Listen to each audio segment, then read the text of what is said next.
एक ही दिन में दूसरा बड़ा अपडेट ईरान से जुड़ा हुआ बहुत कम वक्त में आपको देने वाला हूं, क्योंकि खबरें ही बहुत सारी हैं और बहुत सारी चीजें आई हैं। ईरान पर हमला होगा ये तय है।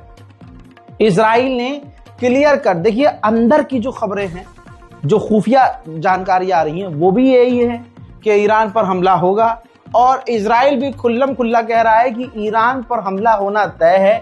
कब होगा ये ट्रंप के हाथ में है। दूसरी तरफ जब आप ये वीडियो देख रहे होंगे, हो सकता है ये काम हो जाए। हमले वाली बात नहीं कह रहा हूं, जो अब बताने वाला हूं। हजरात ये देखिए, अमेरिका के अंदर इस वक्त मीटिंग हो रही है जब मैं रिकॉर्ड कर रहा हूं, ठीक है। हो सकता है कि इस मीटिंग का बयान आ भी जाए जब आप वीडियो देख रहे हो।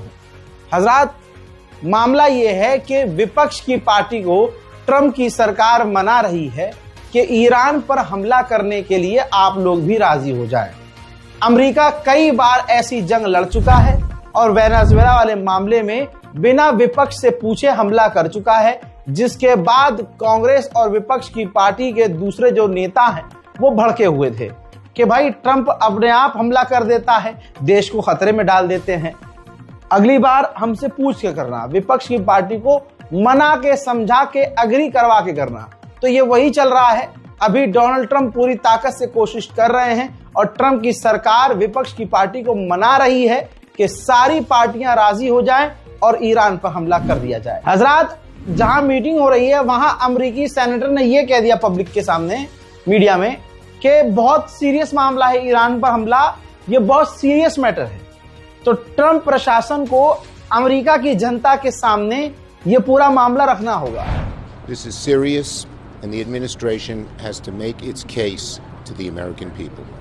What did you hear? This is serious and the administration has to make its case to the American people. What did you hear? हजरात डूम्सडे प्लेन, अमेरिका का ये एक ऐसा जासूसी जहाज है जिसके अंदर राष्ट्रपति, डिफेंस मिनिस्टर बैठकर उड़ते उड़ते अपनी फौज को कमांड दे सकते हैं और हमला करवा सकते हैं।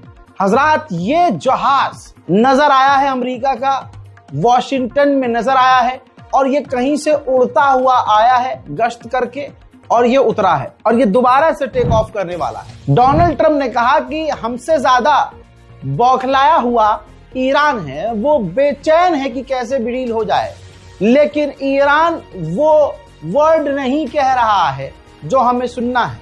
ईरान साफ साफ लफ्जों में नहीं कह रहा है कि वो परमाणु नहीं बनाएगा, वो यूरेनियम बेच देगा या वो परमाणु अपने क्षेत्रों को बंद कर देगा। डील हम भी चाहते हैं और ईरान भी चाहता है और ईरान ज्यादा चाहता है, लेकिन ईरान अपनी साइड से क्लियर नहीं है। इजराइल की फौज अपनी गवर्नमेंट से मांग कर रही है कि बिलियंस ऑफ डॉलर की हमें जरूरत है।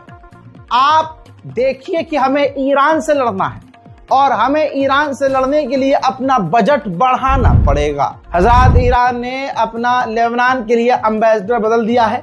ये देखिए ईरान के राष्ट्रपति के साथ जो व्यक्ति नजर आ रहा है, ये अब ईरान के एम्बेसडर होंगे लेबनान के लिए। उधर जर्मनी ने अपने तमाम ऑफिशियल से कह दिया है कि ईरान और इजराइल से जितना दूर हो सकते हो उतना दूर रहो। लगातार तीसरे दिन, ये देखिए सबूत, लगातार तीसरे दिन नेटो का जासूसी जहाज तुर्की के ऊपर उड़ रहा है और ईरान की जासूसी कर रहा है। तुर्की का जैसे भाना फूटा कि तुर्की जंग का फायदा उठाकर ईरान में घुसपैठ करके बफर जोन बनाएगा, तमाम इंटरनेशनल मीडिया ने तुर्की को रगड़ना शुरू किया तो तुर्की बैकफुट पर आ गया और तुर्की ने कहा कि नहीं नहीं, हमारा ऐसा कोई इरादा नहीं है और हम ईरान में घुसपैठ नहीं करेंगे। अमेरिका की सेंटॉम ने अब सफाई दी है कि अब्राहम लिंकन एयरक्राफ्ट कैरियर में इतनी ताकत है कि वो हर दिन एक दिन में 100 बार हमले दुश्मन देश पर कर सकता है। हजरात खबर आ रही है मेरे पास कि